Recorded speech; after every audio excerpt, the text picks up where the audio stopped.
할렐루야, 여러분들 반갑습니다. 먼저는 교회 소식부터 알려드리도록 하겠습니다.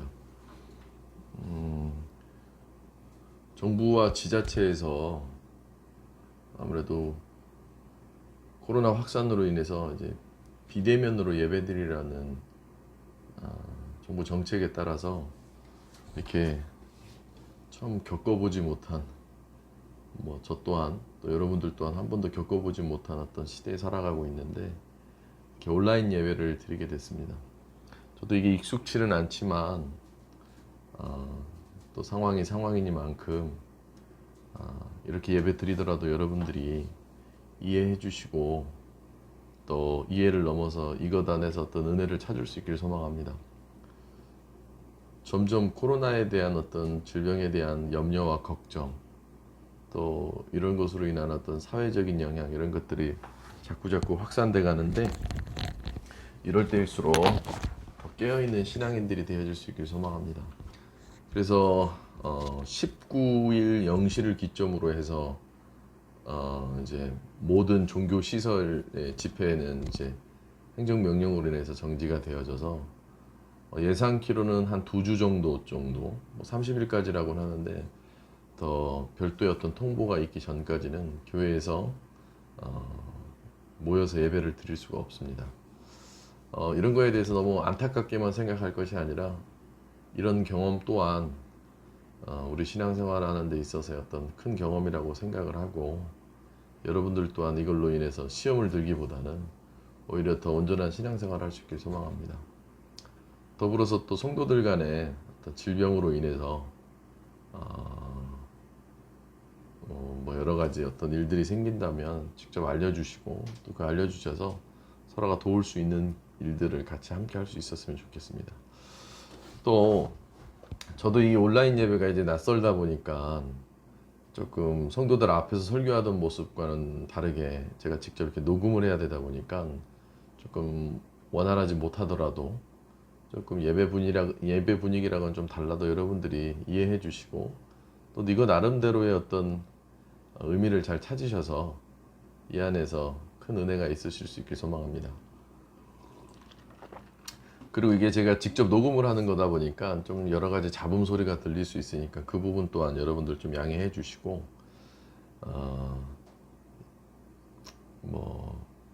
조금 어색하고 좀 서툴더라도 여러분들 이해 부탁드립니다.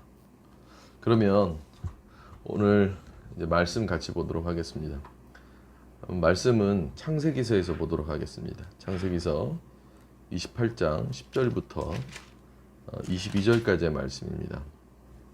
창세기서 28장 10절부터 22절까지의 말씀입니다. 제가 대독하도록 하겠습니다. 야곱이 브엘사베아에서 떠나 하란으로 향하여 가더니 한 곳에 이르러는 해가 진지라 거기서 유숙하려고 그곳에 한 돌을 가져다가 베개로 삼고 거기 누워 자더니 꿈에 본즉 사닥다리가 땅 위에 서 있는데 그 꼭대기가 하늘에 닿았고, 또 본즉 하나님의 사자들이 그 위에서 오르락 내리락 하고, 또 본즉 여호와께서 그 위에 서서 이르시되 나는 여호와니 너의 조부 아브라함의 하나님이요 이삭의 하나님이라. 내가 누워있는 땅을 내가 너와 내 자손에게 주리니 내 자손이 땅의 티끌같이 되어 내가 서쪽과 동쪽과 북쪽과 남쪽으로 퍼져나갈지며 땅의 모든 족속이 너와 내 자손으로 말미암아 복을 받으리라. 내가 너와 함께 있어 내가 어디로 가든지 너를 지키며 너를 이끌어 이 땅으로 돌아오게 할지라. 내가 내게 허락한 것을 다 이루기까지 너를 떠나지 아니하리라 하신지라.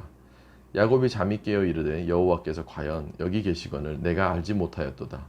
이에 두려워하여 이르되 두렵도다. 이곳이요 이것은 다름 아닌 하나님의 집이요 이는 하늘의 문이로다 하고, 야곱이 아침에 일찍 일어나 베개로 삼았던 돌을 가져다가 기둥으로 세우고 그 위에 기름을 붓고 그곳 이름을 베델이라 하였더라. 이 성의 옛 이름은 루스더라. 야곱이 서원하여 이르되 하나님이 나와 함께 계셔서 내가 가는 이 길에서 나를 지키시고 먹을 떡과 입을 옷을 주시어 내가 평안히 아버지 집으로 돌아가게 하시오면 여호와께서 나의 하나님이 되실 것이요 내가 기둥으로 세운 이 돌이 하나님의 집이 될 것이요 하나님께서 내게 주신 모든 것에서 10분의 1을 내가 반드시 하나님께 드리겠나이다 하였더라. 우리가 살고 있는 시대는 요즘 속칭해서 언컨택트 시대라고 얘기하죠. 사실 이 언컨택트라는 말은 영어의 표현에는 없는 표현입니다. 뭐 논컨택트 뭐 이런 표현으로 대신되어지는데, 이 언컨택트라는 말은 이제 우리나라에서 처음 어떤 작가 한 분이 사용을 하게 되어진 거죠. 물론 뭐 영어에 어원이 없더라도 이것이 가지고 있는 상징적인 의미는 무엇인지 여러분들이 대부분 아시죠. 쉽게 얘기해서 비대면입니다. 비대면. 그러니까 얼굴을 맞이할 수가 없다는 거죠. 이 언컨택트 시대를 맞이하다 보니, 즉 비대면의 시대를 맞이하다 보니 사람들 간에 굉장한 익숙치 못한 불안감이 있습니다. 근데 여러분들 그거 알고 계십니까?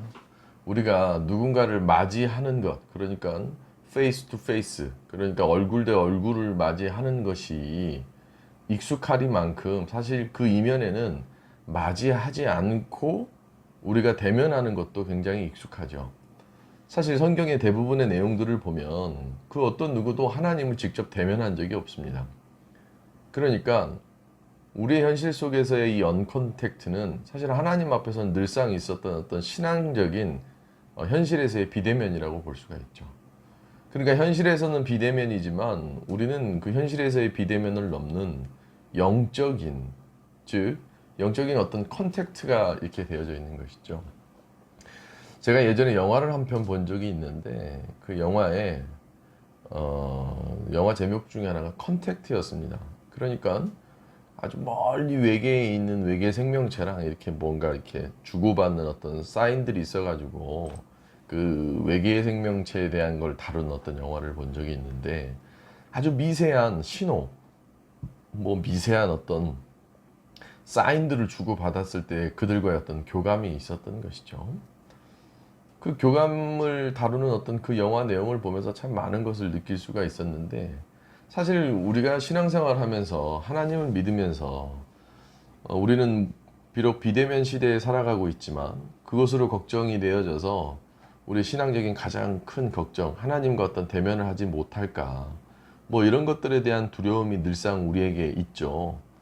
사실 교회들이 요즘 계속 대부분의 교회들이 어떤 어려움에 처해 있는 이유 중에 가장 큰 이유는 바로 그런 이유이죠. 이 비대면의 시대에 우리가 예배를 드리는데 모이지 않고 우리가 교회에 나오지 않는다면 우리의 신앙이 흔들리진 않을까. 사실 틀린 말은 아닙니다. 신앙생활은 항상 그 현실적인 것 외에 또 비현실적인 것 외에, 그러니까 우리의 영적인 세계 외에 어떤 우리의 육적인 세계가 같이 동반되어져서 하는 거니까요.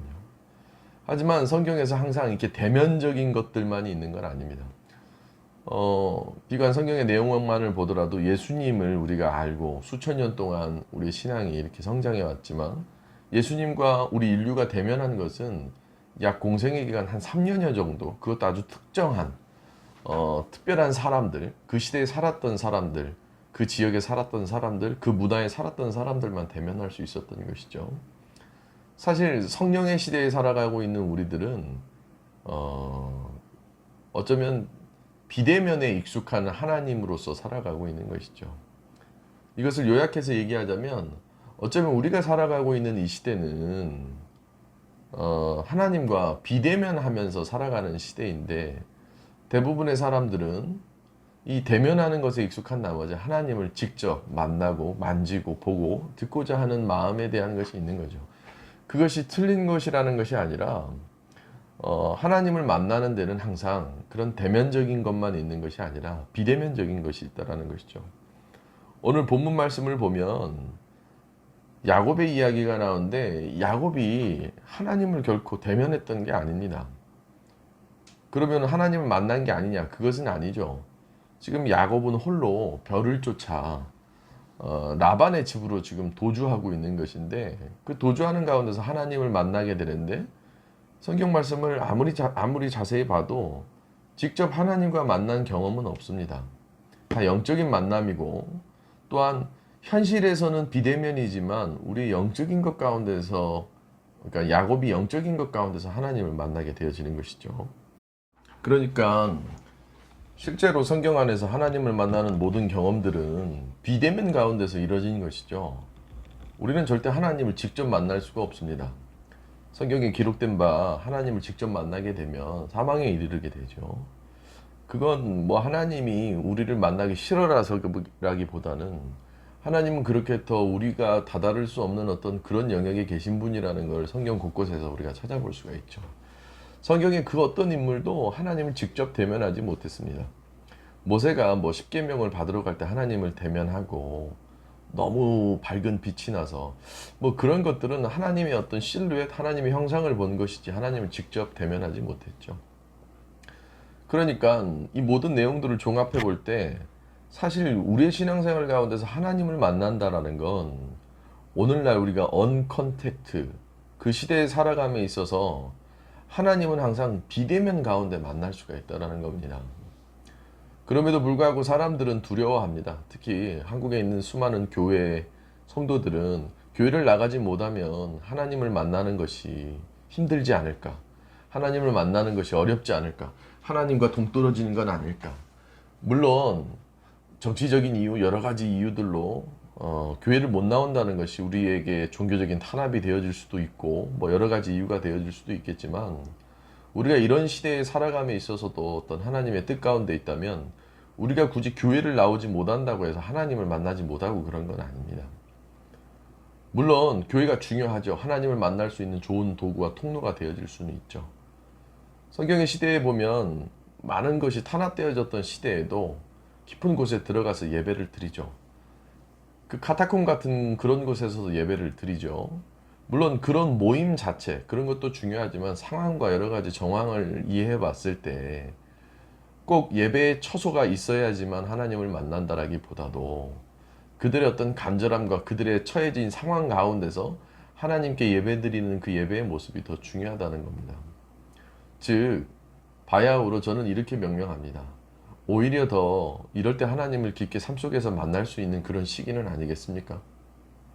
여러분들 또한 제가 이렇게 설교 녹음을 하며 이렇게 온라인으로 설교 말씀을 전하는 가운데 이 말씀을 듣는 가운데 여러분들의 심령 가운데 하나님과 만남이 있다면 그것이 더 간절한 진정한 믿음 아니겠습니까?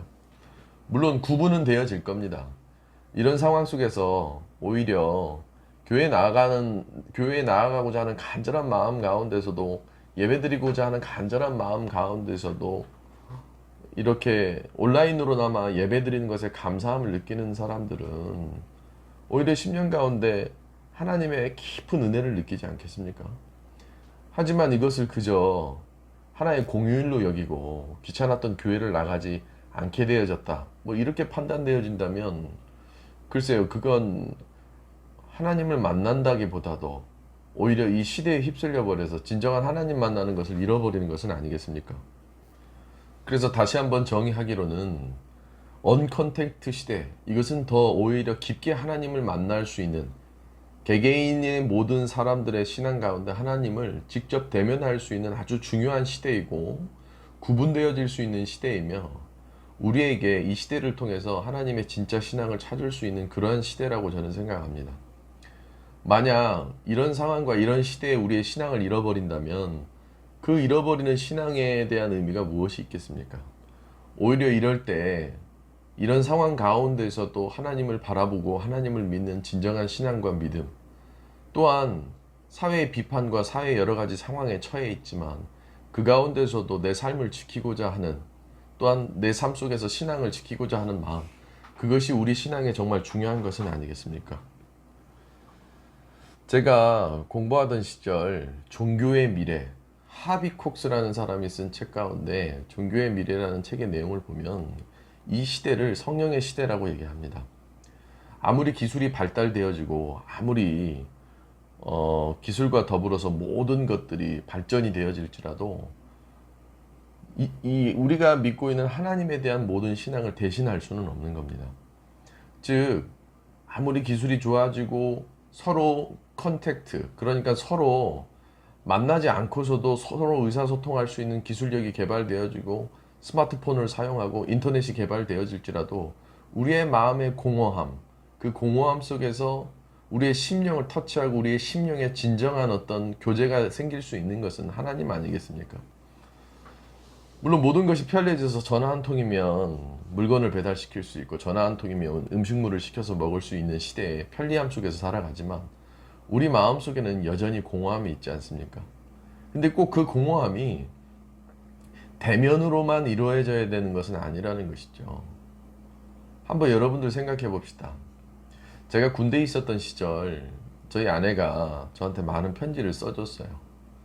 물론 그 편지 안에는 만나고 싶고 보고 싶은 어떤 마음이 있는데 그것이 현실에서 만났을 때의 만남과 보고 싶음 이상으로 서로 보여지지 않지만 서로 비대면하지만 마음에 대한 심령에 대한 어떤 교류함이 있었던 것 아닙니까? 편지 안에 글자 하나하나가 내 마음에 심금을 울리고 또 그 심금을 울리는 것 가운데서 내 마음 안에 뭔가 간절함이 느껴지는 것. 사실 저희 아내가 저를 사랑해서 또 저 또한 저희 아내를 사랑해서 주고받았던 그 편지 가운데서 여겨지는 어떤 그런 마음들. 사실 그런 것들이 더 중요한 것은 아니겠습니까? 물론 우리는 인간인지라 직접 맛보고 직접 듣고 직접 봐야지만 진짜 경험이라고 생각하는 것 이상으로 성경 안의 모든 상황들을 보면 꼭 우리가 직접 맛보고 직접 보고 직접 느껴야지만 하나님이 존재한다라고 느끼는 그 신앙이 얼마나 위험한 건지를 성경 곳곳에서 나타내고 있지 않습니까? 꼭 불기둥을 봐야지만 구름 기둥을 봐야지만 하나님이 존재한다라고 믿었던 이스라엘 백성들이 다 어떻게 됐습니까? 그러니까 현실에서 보여지는 것들로만 들리는 것들로만 만져지는 것들로만 신앙생활을 한다면 우리의 신앙은 진짜 신앙이 되어질 수가 없게끔 되어지는 것이죠. 교회에 나와서 예배를 드려야지만 하나님을 만날 수 있다. 물론 교회에 나와서 예배 드리고 하나님을 만나는 일 중요하죠. 하지만 그렇게만 하나님을 만날 수 있다면 우리의 신앙생활은 어려워지는 것이죠. 그럼 거꾸로 우리가 교회도 이제 일절 나오지 않고 우리가 모여 함께 기도하지 않고 우리가 함께 교제하지 않는 가운데서 나 혼자 하나님을 만날 수 있다? 그건 또 그것대로의 거짓이 있겠죠.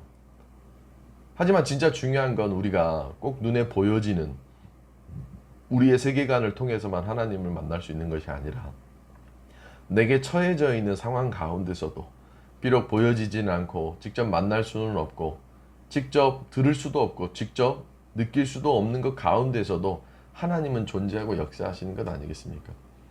지금 이 시간도 우리가 얼굴과 얼굴을 맞이하지 않지만 제게 전해지는 이 말씀을 통해서 여러분들이 듣고 또 여러분들이 그걸로 인해서 마음에 대한 많은 것들이 여겨지고 심령 가운데 영향력이 있다면 하나님이 여러분들과 함께 하시는 것은 아니겠습니까? 오늘 본문 말씀의 야곱을 보면 아마 누구보다도 야곱은 하나님을 대면하고 싶었을 겁니다. 조상으로부터 하나님에 대한 이야기를 많이 들었지만 하나님을 직접 만나고 본 적은 없었어요. 그럼에도 불구하고 그는 조상으로부터 내려온 하나님에 대한 신앙을 굳게 갖고 있었는데 라반의 집으로 가는 그 길목에서 홀로 외로이 그 밤중에 갈 때에 어떻게 하나님이 보였겠습니까? 어떻게 하나님을 만날 수 있었겠습니까? 근데 그 가운데서도 야곱은 하나님을 만납니다. 오늘 본문 말씀 28장 10절 이하에 대한 내용들을 보면 만져지고 보여지고 들리지는 않지만 그의 삶 한가운데 처해 있는 상황 가운데서 하나님을 만나려고 했을 때 그 상황 가운데서 하나님을 직접 체험하게 되어지는 것이죠. 우리가 비록 예배를 드리지 못하고 우리가 비록 예배에 대한 모든 것들을 이런 방식으로 드려지게 될지라도 그 가운데서 우리는 하나님을 깊게 만날 수가 있다는 것입니다. 그렇다면 이런 언컨택트 시대에 살아가는 우리 신앙인들이 가져야 될 어떤 마음가짐은 무엇일까요? 어떻게 하면 이 혼란스러운 시대에 우리 신앙을 잃어버리지 않고 우리 신앙을 잘 지속적으로 유지하며 이렇게 나아갈 수 있을까요? 첫 번째는 간절함이 있어야 됩니다. 오늘 본문 말씀에서의 야곱의 가장 두드러진 특징 중에 하나는 간절함입니다. 그 외로운 그 길을 홀로 장자권을 가지고 와 그 밤길을 헤매며 별을 보고 쫓아갔을 때 그 야곱의 마음, 그에게는 간절함이 있었던 거예요. 그러니까 그 간절함이 어떤 간절함인지 정확히 알 수는 없지만 자기 삶에 대한 간절함이 되었건 자기 삶 속에서 뭔가 하나님에 대한 여러 가지에 대한 간절함이 되었건 혹은 살고자 하는 뭐 어떤 우리가 알지 못할 간절함이 되었건 중요한 것은 야곱에게 간절함이 있었던 것이죠. 그 간절함이 얼마나 간절했으면 그 막막한 가운데에서도 하나님 앞에 기도로서 하나님 앞에 어떤 그 상황 속에서 꿈속에서까지 하나님을 찾을 마음이 있었겠습니까? 어쩌면 이 시대에 이 코로나가 막 발병하고 있는 이 시대에 우리에게 사라져버리게끔 하는 그 악한 것은 무엇입니까? 간절함이 사라져버리죠. 자꾸 나태해져 버리는 겁니다. 무미해지는 거예요. 그냥 이렇게 해도 된다라는 생각들이 많이 들어져 버리는 거예요. 어쩌면 이 코로나의 상황 속에서 교회 예배가 자꾸 이렇게 뭔가 어수선해진다면 제일 먼저 사라질 것은 예배에 대한 간절함, 혹은 말씀에 대한 간절함, 기도에 대한 간절함이 사라져 버리는 것은 아니겠습니까? 예배를 이렇게 온라인 예배로 드린다 하니 예배에 대한 어떤 간절함이 우리도 모르게 어느 순간 사라져 버리는 것은 아니겠습니까? 시대에 대해서 막 비난을 받고 교회에 대해서 날카로운 비난과 사회에서의 많은 질책들이 쏟아지다 보니 우리가 하나님에 대해서 갖고 있는, 혹은 교회, 많은 주의 것들에 대해서 갖고 있는 간절함이 사라져 버리는 것은 아니겠습니까? 막상 이 상황이 되어지니 우리가 꼭 중요하게 여겨야 될 것은 바로 간절함 아니겠습니까? 사랑하는 성도 여러분들, 하나님 앞에 간절함이 결코 소멸되지 않길 소망합니다. 성경 어느 곳을 보더라도 하나님을 비대면하면서, 즉 그렇게 하나님을 직접 만날 수 없는 상황 가운데서도 하나님을 만난 사람들은 다 간절함이 있었던 거예요. 풍랑 가운데서도 간절함이 있었죠. 물고기 밥이 되어졌을 때도 간절함이 있었고, 지금 당장 자기 목숨이 어떻게 될지 모르는 가운데서도 간절함이 있었죠. 그러니까 모든 어려운 상황들, 우리가 겪고 있는 이런 상황들뿐만 아니라 모든 상황 가운데서 하나님을 그 비대면 가운데서도 만날 수 있었던 믿음의 사람들의 마음에 항상 있었던 것은 바로 간절함이라 이겁니다. 두 번째는 무엇입니까? 변치 않음입니다. 야곱은 오늘 이 28장에서의 이 야곱의 신앙의 여정에 시작되어지는 부분, 그러니까 장자권을 들고 나와서 라반의 집으로 가는 그 과정 가운데에서, 또 나중에 자기가 그토록 사랑했었던 요셉을 통해서 애굽으로 가게 되어지는 그 과정에서도 보면 그의 신앙은 그 간절함과 동시에 변치 않았습니다. 변치 않은 거예요. 그러니까 나이가 들어서도 변하지 않았었던 거예요. 하지만 오늘날은 어떻습니까? 너무나 많은 것들이 변화되어지면 내 신앙도 너무 쉽게 변화되어지진 않습니까? 뭔가 환경의 변화가 생기고 상황의 변화가 생기면 변치 않아야 될 우리 신앙이 너무나 쉽게 모든 일들에 변해버리지는 않습니까? 이제는 교회 안 나가는 것에 익숙해져 버리고, 이제는 기도하지 않는 것에 익숙해져 버리고, 말씀을 사모하지 않는 것에 익숙해져 버리는 것은 아니겠습니까? 어쩌면 하나님을 멀리하는 이 언컨택트의 시대에 하나님을 멀리하지 않는 것에 너무 익숙해져 버리는 거예요. 하지만 우리는 변치 않아야 됩니다. 우리가 지켜야 될 것은 간절함과 더불어서 변치 않음이 있으면 되는 겁니다. 우리가 진짜 두려워하는 건 뭡니까? 많은 믿음의 사람들이 두려워하는 건 뭐예요? 믿음 좋은 사람들은 그런 걱정 안 하겠지만, 다 모든 사람들이 지금 이런 시대에 살면서 신앙이 떨어져 나가 버리는 사람들이 간절함이 소멸해져 버리는 거예요. 에이 몰라, 나 이렇게 안 할래, 저렇게 할래, 에이 뭐 이러면 어때, 저러면 어때, 그러면서 간절함이 사라져 버리고 우리의 하나님을 향한 변치 않은 마음이 사라져 버리는 것이죠. 언제 관계가 단절되어집니까? 그 사람에 대한 간절함이 없을 때 단절되어져 버리는 것이죠. 그 사람에 대한 일관적인 마음이 변해버릴 때 이건 다 상해져 버리는 것이죠. 성경에서의 어떤 인물들은 더러는 하나님에 대해서 변치 않는 마음을 계속 가져야 되는데 그 마음이 변질돼 버리는 거예요. 그러면 어떻게 됩니까? 결국은 하나님과의 관계가 다 무너져 버리는 거예요. 언컨택트의 시대, 사실 이것은 하나님과 더욱더 가까워질 수 있는, 간절함만 있다면, 변치 않은 마음만 있다면 더 하나님과 누구보다 가까워질 수 있는 시대임에도 불구하고 우리는 간절함이 사라져버리고 변치 않아야 될 마음이 사라져버리다 보니 하나님과의 관계가 더 멀어져 버리는 거예요. 그리고선 상황을 탓합니다. 코로나라서, 이런 상황이라서. 그러므로 우리가 결코 변하지 말아야 될 것, 변치 않는 마음과 간절함이 있으면 우리는 그 어떤 상황에서도 하나님을 만날 수가 있는 것이죠. 실제로 하나님을 볼 수 없었던, 하나님을 만질 수도 없고 하나님을 직접 볼 수도 없고 하나님을 느낄 수도 없었던 모든 신앙의 믿음의 사람들은 오늘 야곱의 이 이야기 가운데서도 야곱도 가지고 있었던 건 뭐예요? 하나님을 직접 봐서가 아니에요. 야곱에겐 간절함이 있었던 거예요. 어떤 간절함인지 우리가 다 알 수는 없었지만 그렇게 간절함이 있었던 거예요. 그리고 그는 변치 않았습니다. 성경에 기록되어 있잖아요. 나이가 많이 들어서도 하나님에 대한 고백을 하는 거예요. 하지만 우리는 어떻습니까? 어느 순간 간절함이 사라져 버리거나 어느 순간 내 신앙에 대한 마음이 변해버리진 않았습니까?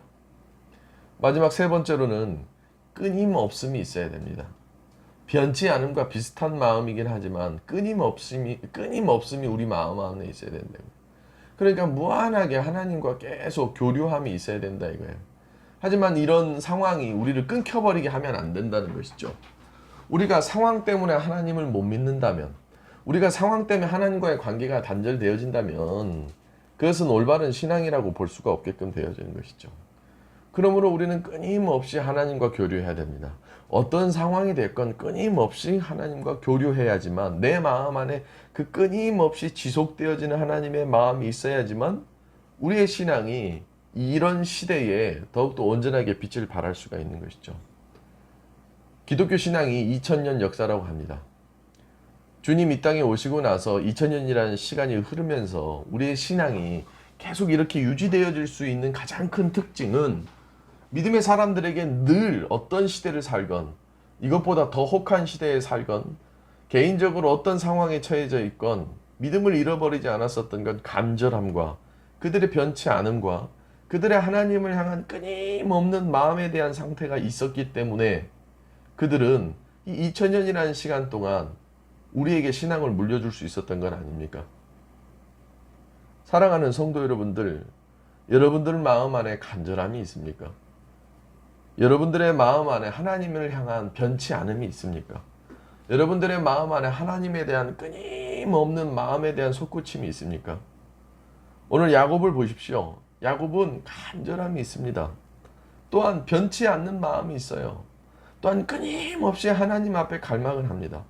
오늘 본문 말씀 속에 상징적인 의미가 나오는데 그것이 사닥다리에 계속 오르락내리락 하는 어떤 천사의 모습, 그것이 끊임없음을 얘기하는 것 아닙니까? 천사를 볼 정도로까지 꿈에서 간절하게 하나님에 대한 갈망이 있었기 때문에 천사를 볼 수 있었던 것 아닙니까? 그가 이 어려운 상황에서도 계속 끊임없이 그의 삶을 유지할 수 있었던 건 하나님에 대한 변치 않음이 있었기 때문은 아니겠습니까? 사랑하는 성도 여러분들, 여러분들의 마음에는 어떤 것들이 있습니까? 여러분들의 마음속에 간절함이 분명하게 있습니까? 여러분들 마음 안에 간절함이 꼭 있을 수 있길 소망합니다. 여러분들의 마음 안에 변치 않음이 꼭 있을 수 있길 소망합니다. 여러분들의 마음 안에 끊임없음이 있을 수 있길 간절히 소망합니다. 그러면 몇 가지 더 이것과 더불어서 우리가 중요하게 살펴봐야 될 것이 있습니다. 이것은 보이지 않는 우리의 마음속에 지속돼야 될 것들이라면 현실적으로 중요한 이 언컨택트 시대에 우리의 삶 속에서 내 삶의 자리에서 이 세 가지와 더불어서 같이 역학적으로 움직여야 될 삶의 현실 속에서의 반영이 있습니다. 그 세 가지가 있습니다. 첫 번째는 기도입니다. 기도가 있어야 되는 거예요. 오늘 본문 말씀을 보십시오. 야곱은 그 상황 속에서 기도합니다. 그냥 현실 속에서 기도한 거예요. 기도 안 했다라고 여기기에는 너무나 간절한 마음속에서 그 어둠 속에서 그 별빛을 쫓아서 라반의 집으로 가는 길 가운데서 계속 기도했을 겁니다. 그 상황을 한번 그려보십시오. 그 칠과 같은 어둠 속에서 그가 뭐 했겠습니까? 그가 아는 거라곤 이제 아무것도 없고 그 별빛만 보고 동쪽인지 서쪽인지 그 방향 감각만 별을 보며 계속 그 라반의 집으로 가는 가운데 혼자 뭘 하겠습니까? 여러분들이라면 그 칠흑 같은 어둠 속에서 어딘가를 가야 될 때 여러분들 어떻습니까? 제가 몇 해 전인가 수술을 받은 기억이 납니다. 그 수술 받으러 갈 때는 저 바깥에서는 저희 아내도 있고 뭐 저희 부모님도 있고 이렇게 했지만 그 수술실로 들어갈 때는 혼자 가는 거예요. 마취를 하기 전까지 코 수술을 했는데 이 코 수술을 하러 들어가는 그 마취 전까지 나는 혼자더라고요. 그러면서 제가 하는 게 뭐였냐면 기도하는 거야 계속. 뭐 이게 저도 수술을 처음 받아보는 건지라 저도 모르게 계속 기도를 하게 되더라고요. 계속 간절한 마음으로. 물론 큰 수술은 아니었지만 내 몸에 전신 마취를 하면서 하는 이 수술이다 보니까 나도 모르게 계속 기도를 하게 되는 거예요. 근데 그 기도하면은 간절함이 있는 거예요. 변치 않는 하나님에 대한 마음으로 기도하는 거예요. 끊임없이 기도하게끔 되어지더라 이겁니다. 그러니까 앞에서 언급한 간절함과 변치 않음과 끊임없는 마음이 우리에게 있는 상태로 우리의 삶에서 적용하며 우리가 나타나야 될 현실 속의 신앙의 모습은 첫 번째는 기도가 되어진다는 겁니다. 그러니까 여러분들 교회 예배를 나오건 못 나오건 혹은 여러분들이 지금 어떤 상황이 되어졌건 어떤 처지에 처해졌건 우리의 현실은 예배를 드리러 못 나오게끔 되어지지만 우리는 삶의 자리에서 기도할 수 있는 것 아니겠습니까? 그러니 우리는 끊임없이 기도하고 간절한 마음으로 기도하고 변치 않는 마음으로 기도를 해야 된다는 겁니다. 자칫 우리가 교회를 나오지 못하니까 기도에 대한 것이 끊겨버리거나 기도에 대한 간절함을 잃어버리기 마련이죠. 만약 그렇게 현실 안에서의 교회에 대한 의존도로만 기도를 한다면 우리의 신앙은 교회가 사라져버린다면 혹은 교회가 많은 핍박 속에 있다면 기도하지 못할 겁니다.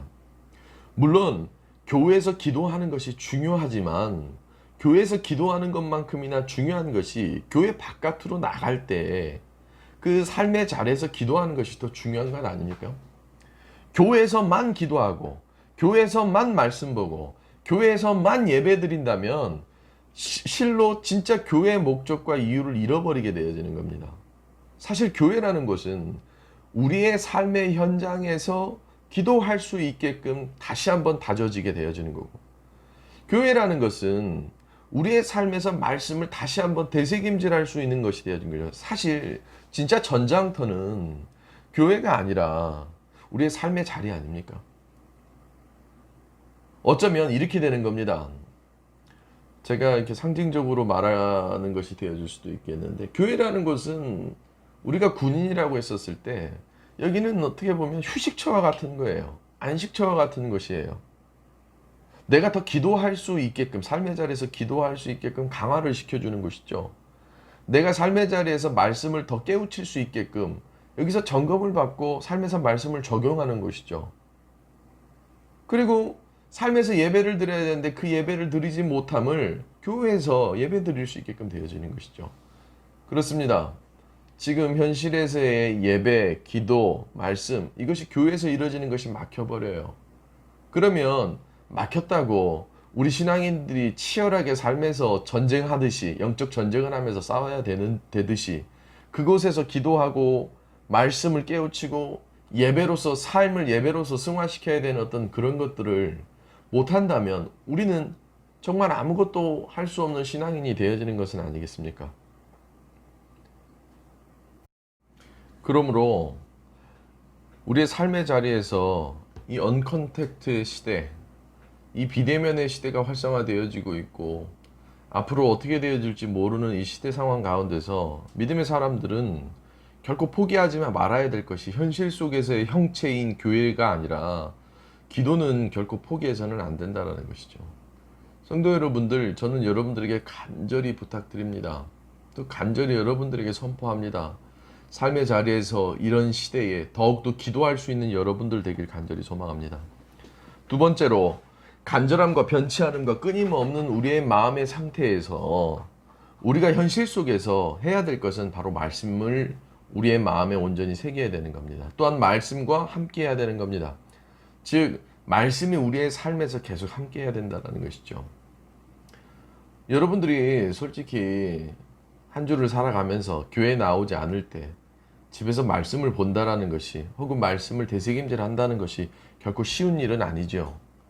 저야 목회자인지라 직업이 목사이다 보니 뭐 말씀을 준비해야 되고 말씀을 많이 노출되어질 수밖에 없지만 치열하게 전장터에서 살아가야 될 여러분들에게 익숙한 건 스마트폰을 끄적거리면서 스마트폰에서 나오는 기사거리나 연예 기사나 TV에서 쏟아져 나오는 사람의 말들을 많이 듣게 되어지지만 유일하게 주일날 와서 하나님의 말씀 듣던 것들이 갑자기 이렇게 비대면으로 되어지며 교회에서 쏟아졌던 말씀을 듣지 못한다면 그것은 굉장히 힘들 거예요. 하지만 이런 시대에 정말 깨어있는 신앙인들이라면 말씀에 대한 사모함이 또 말씀에 대한 삶에서의 어떤 작용이 더욱더 온전하게 있어야 되는 것 아닙니까? 그러니 오히려 우리는 이런 시대에 말씀을 더욱더 사모해야 됩니다. 오히려 이런 시대에 말씀을 새김이 더 있어야 되는 거예요. 말씀에 대한 간절함, 말씀에 대한 변치 않는 믿음, 말씀에 대한 끊임없는 말씀에 대한 내 심령 가운데 내 삶에서의 어떤 믿음 가운데서의 유지가 필요하다는 것이죠. 그러므로 우리가 현실에서 지켜야 될 건 말씀에 대한 온전한 그 어떤 것과도 바꿀 수 없는 말씀에 대한 현실에서의 반응이 필요한 겁니다. 여러분들의 삶 속에서 이 말씀이 얼마나 중요한 것인지를 알아야지만 진짜 신앙인은 아니겠습니까? 마지막 세 번째로는 바로 우리의 삶에서 적용해야 될 것이 예배입니다. 교회에서 예배를 드리지 않는다고 해서 삶에서의 예배가 끊여서는 안 됩니다. 가정에서 예배를 드려야 하고 또 삶에서 예배를 드려야 되고, 예배라고 하는 것이 꼭 형식과 구조를 갖춰야지만 예배라는 것이 아니라 내 삶에서 내가 길 가고 오고 가는 그 길에 내 가정 안에서 혹은 온라인으로나마 이렇게 드려질 수 있는 예배, 이것이 삶에서 계속 유지돼야 되는 것 아닙니까? 교회에서 예배를 드려야지만 예배라고 된다면 그것은 예배가 아닙니다. 오늘 야곱을 보십시오. 야곱은 삶에서 지금 예배를 드리고 있는 겁니다. 삶에서 주님 앞에 고백을 하고, 삶에서 찬양을 부르고, 삶에서 뭔가 말씀을 되새김질하는 거. 한번 상상해 보십시오. 그 칠흑과 같은 어둠 속에서 라반의 집으로 갈 때에 그가 어떻게 하겠습니까? 만약 저도 똑같은 상황에 처해져 있다면 막막한 어떤 자기의 앞날, 그 현실 속에서의 어둠, 저는 그러면 찬양을 부르지 않았을까 싶은 생각이 들어요. 그리고 저는 또 기도를 하지 않았을까 싶은 생각이 들어요. 혹은 아비로부터 들었었던 하나님에 대한 말씀이 막 떠오르지 않았을까 싶어요. 그 모든 것들이 삶에서 예배가 되어지는 거죠. 교회에서 드려지는 이 예배도 공식적인 예배이지만 그 예배 이상으로 삶에서 내가 찬송가 한 장이라도 부르고, 내가 기도라도 한번 하며, 내가 말씀이라도 들으려고 할 때 그것이 예배 아닙니까? 어쩌면 지금 제가 이렇게 녹음한 것을 듣고 있는 여러분들, 또 이 설교 말씀을 듣고 있는 여러분들의 상황, 그것이 작은 예배가 되어지는 것이죠. 그러므로 아무리 시대가 달라지고 아무리 시대가 우리로 하여금 환경적인 제약에 따를지라도 우리는 결코 삶에서의 예배를 멈춰서는 안 된다는 겁니다. 꼭 모여서 집회하듯이 그 광화문 광장에 모여서 수많은 사람들이 막 그렇게 관중처럼, 그렇게 군중처럼 움직여서 막 무언가를 해야지만 예배가 아니라, 어쩌면 주님께서는 삶에서 작은 예배 한 사람 한 사람, 작은 예배를 드리는 사람을 찾으려고 하지 않겠습니까? 주님께서 이 땅에 오셨다가 십자가에 못 박혀 돌아가시고 부활하신 뒤에 하늘로 다시 올라가실 때 내가 너와 항상 함께 하겠다, 그 함께 하겠다라는 조건이 삶의 자리에서 기도가 끊이지 않고, 또한 말씀을 계속 되새김질하며 큰 예배가 아니지만 작은 예배를 삶에서 드리려 할 때에 주님께서 우리에게 약속하신 바, 그 약속하신 주님과의 만남이 이루어지는 것은 아니겠습니까? 사랑하는 성도 여러분들, 여러분들의 삶에서 끊이지 말아야 될 것들이 있습니다. 그것은 바로 그 현실 속에서 무엇이 끊이지 말아야 되냐면 기도와 말씀과 예배가 끊어서는 안 된다는 것이죠. 어쩌면 이 비대면 시대에, 언컨택트의 시대에 우리가 끊이지 말아야 될 것은 예배에 대한 끊이지 않음, 현실적인 예배에 대한 끊이지 않음보다도 우리의 삶에서 예배와 기도와 말씀이 끊이지 않고 계속 이어져야 되는 것은 아니겠습니까? 참 어려운 시대에 우리가 살아가고 있습니다. 하지만 이 어려운 시대에 더욱더 빛을 발할 수 있는 성도들이라면 우리의 마음속에 주님을 향한 간절함과 변하지 않는 우리의 마음과 끊임없이 하나님을 갈망하는 그 마음과 우리의 삶 속에서 우리의 나름대로의 방식과 형식을 통하여서 하나님께 기도하고 또한 말씀을 듣고 내 삶의 자리에서 예배드리는, 어쩌면 오늘 이 창세기 28장에서 나오는 야곱의 모습과 같은 모습이 이 언컨택트의 시대, 이 비대면의 시대에 우리에게 필요한 것은 아니겠습니까? 성도 여러분들, 언제까지 이어질지 모르는 한치의 앞날도 내다볼 수 없는 이 시대에 살아감에 어쩌면 주님께서 진짜 간절한 믿음의 성도들을 찾는다면 그 찾는 성도들은 제가 오늘 이 말씀을 통해서 여러분들에게 전한 간절한 마음, 변치 않는 마음, 끊임없는 마음 가운데서 삶의 작은 자리에서 기도하고 말씀을 계속 마음에 새기고 말씀을 삶에 가까이 하고 삶의 자리에서 예배드리는 사람을 주님께서 찾고 있지는 않겠습니까? 저는 이 말씀을 듣는 여러분들 모두가 이 어려운 시대에 주님께서 찾으시며 주님께서 인정하실 만한 모든 이가 부정할 수 없는 참된 신앙인이 되어질 수 있길 간절히 소망합니다.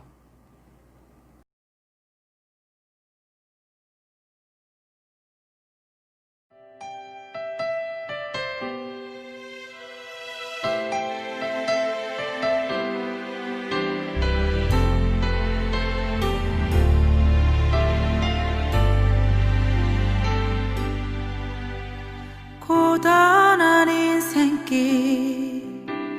힘겨운 오늘도 예수 내 마음 아시네. 지나간 아픔도 마주할 세상도 예수 내 마음 아시네. 고단한 인생길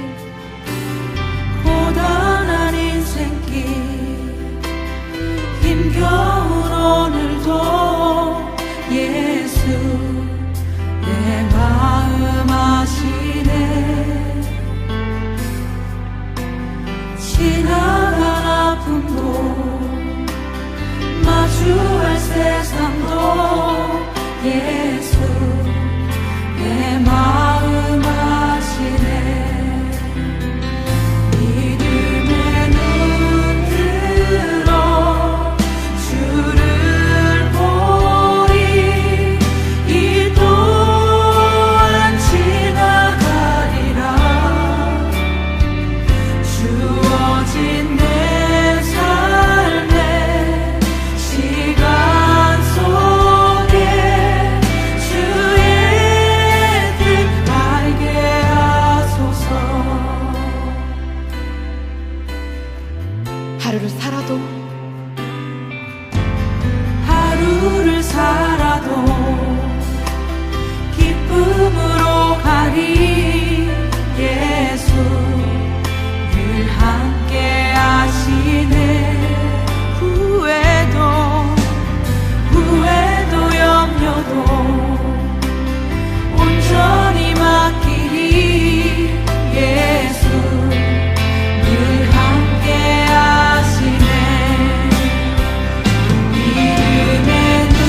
이 또한 지나가리라. 주어진 내 삶에